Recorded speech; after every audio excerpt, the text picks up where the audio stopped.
Assalamualaikum warahmatullahi wabarakatuh. Kembali lagi dengan saya Muhammad Zakaul Fikri dengan NIM 224110402126. Saya dari Prodi Pendidikan Agama Islam semester 3. Di sini saya akan menjelaskan beberapa pertanyaan yang merupakan tugas ujian tengah semester dari mata kuliah pembelajaran PAI berbasis multimedia.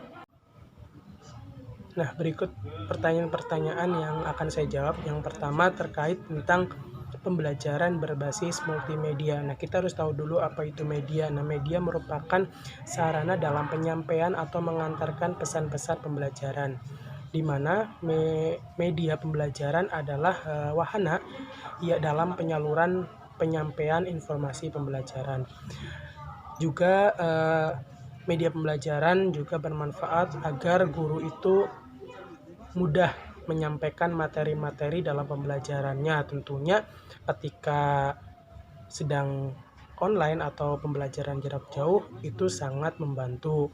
Kemudian media juga dapat mengalihkan siswa ketika siswa itu bosan, sehingga media pembelajaran itu menjadi sumber perhatian bagi anak itu sendiri.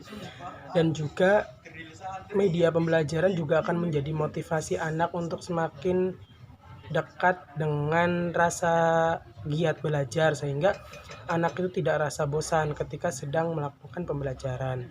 Dimana kalau kita tahu bahwa media pembelajaran adalah salah satu inovasi yang memang harus dimiliki, harus bisa dicapai pada era saat ini, karena era saat ini merupakan era digital, sehingga media pembelajaran penggunaan media ini tentu sangat membantu dalam proses pembelajaran. Pertanyaan selanjutnya yaitu berkaitan dengan teori yang disampaikan oleh psikolog. Nah, psikolog sendiri menyampaikan beberapa teori pembelajaran pada anak. Salah satunya adalah teori behavioristik, di mana teori ini itu lebih berorientasi pada hasil belajar anak, di mana hasil ini berupa sikap perilaku yang positif. Kemudian ada teori kognitif, di mana teori ini mengacu pada proses yang ketika proses ini tidak disampaikan secara kesinambungan, maka hasilnya tidak akan sesuai dengan harapan. Maka hasil ini atau teori ini bertujuan untuk hasil di mana anak lebih mengenal lingkungan. Kemudian ada teori humanistik, di mana teori ini bermakna dalam proses pembelajaran itu anak sebisa mungkin mengenal pada lingkungannya. Tentunya anak ini harus bisa mengenal diri sendiri dan juga lingkungan sekitar, sehingga anak ketika mengenal diri sendiri dan kemudian mengenal lingkungan sekitar, maka anak akan mudah lebih memahami. Kemudian ada teori konstruktivistik, di mana teori ini terbangun berdasarkan adanya konstruksi, di mana hasil yang akan dicapai berupa perlu diperluaskan melalui konteks yang terbatas, sehingga tidak secara kontan akan berhasil. Kemudian pertanyaan ketiga terkait apa saja media pembelajaran yang dapat digunakan dalam proses pembelajaran. Nah, tentunya dalam proses pembelajaran kita harus tahu aplikasi-aplikasi saja apa saja yang dapat digunakan dalam proses pembelajaran. Apalagi di era-era saat ini tentu harus bisa mengoperasikan berbagai aplikasi-aplikasi guna mendukung proses pembelajaran. Nah, di antaranya seperti Google Classroom, Google Meet, kemudian ada YouTube. Nah, aplikasi-aplikasi ini kan dapat digunakan menggunakan handphone ataupun media-media lainnya, sehingga dari hal-hal media-media aplikasi ini tentu hal yang perlu diperhatikan ketika kita memilih media pembelajaran. Di antaranya yaitu tadi ada Google Classroom, Google Meet, dan YouTube.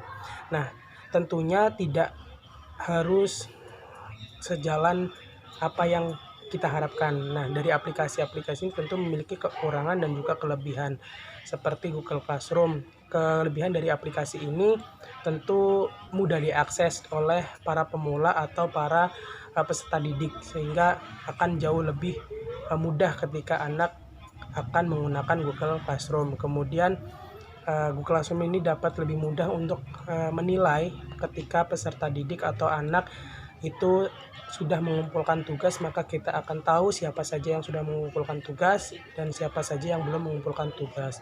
Tapi di balik kelebihan itu pasti ada kekurangannya. Kekurangannya di mana? Nah, kekurangan dari aplikasi Google Classroom ini yang kita tahu sampai saat ini penampilannya masih terlalu sederhana. Kemudian sulit diakses ketika tidak ada kuota, kemudian tidak ada internet, itu sangat sulit diakses.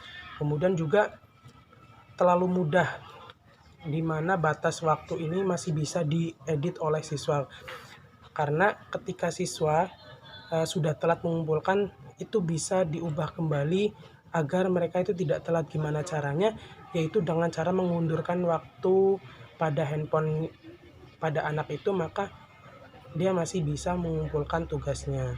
Kemudian aplikasi yang kedua itu Google Meet. Nah, dalam Google Meet ini tentu memiliki kelebihan. Nah, kelebihannya adalah ketika melakukan pembelajaran secara online, nah di Google Meet ini bisa menampilkan berbagai media atau video, file, foto yang bisa membantu proses pembelajaran, dan tentunya juga yang ditampilkan juga adalah bahan ajar yang dibutuhkan ketika menyampaikan pembelajaran secara jarak jauh. Kemudian dalam penyampaian ini juga bisa menayangkan langsung banyak orang gitu, sehingga ketika kita menyampaikan, guru menyampaikan, maka peserta didik akan bisa melihat apa saja yang disampaikan, apa saja yang ditampilkan oleh pendidik kepada peserta didik.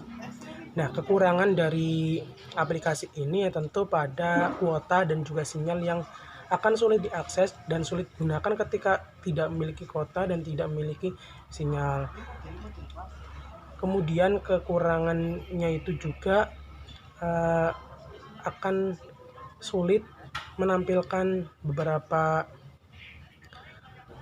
kelas atau beberapa file dalam berupa video ketika tidak mendukung file tersebut.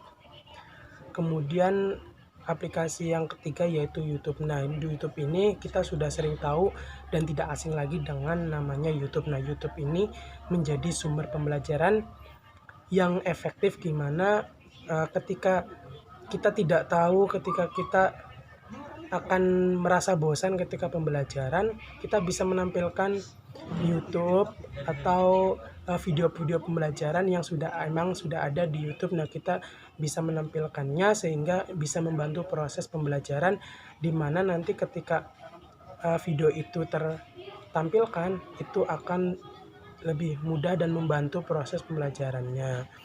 Yang kedua, kekurangan dari ini tentunya ya sama seperti aplikasi-aplikasi sebelumnya, bahwa kekurangan ini tentu memiliki kapasitas yang besar dalam penggunaan internet, dan juga ketika tidak ada sinyal juga tidak bisa diakses, terkecuali video itu sudah terdownload, itu pun membutuhkan ruang penyimpanan. Nah, kemudian dari salah satu ketiga media ini, kegunaan yang mendukung dalam proses pembelajaran PAI berbasis multimedia itu apa saja? Tentunya kalau dari ketiga ini, dari saya pribadi lebih memilih pada Google Meet, di mana Google Meet ini bisa menampilkan video-video bahan ajar yang kita butuhkan ketika kita dalam proses pembelajaran itu online atau daring. Nah, ketika kita tidak bisa menyampaikan secara langsung, kita bisa menampilkan video atau bahan ajar yang kita butuhkan, kita tampilkan untuk anak-anak pahami. Tetapi kalau misal aplikasi lain kayak YouTube dan Google Classroom, itu anak akan lebih bosan karena tidak bisa menampilkan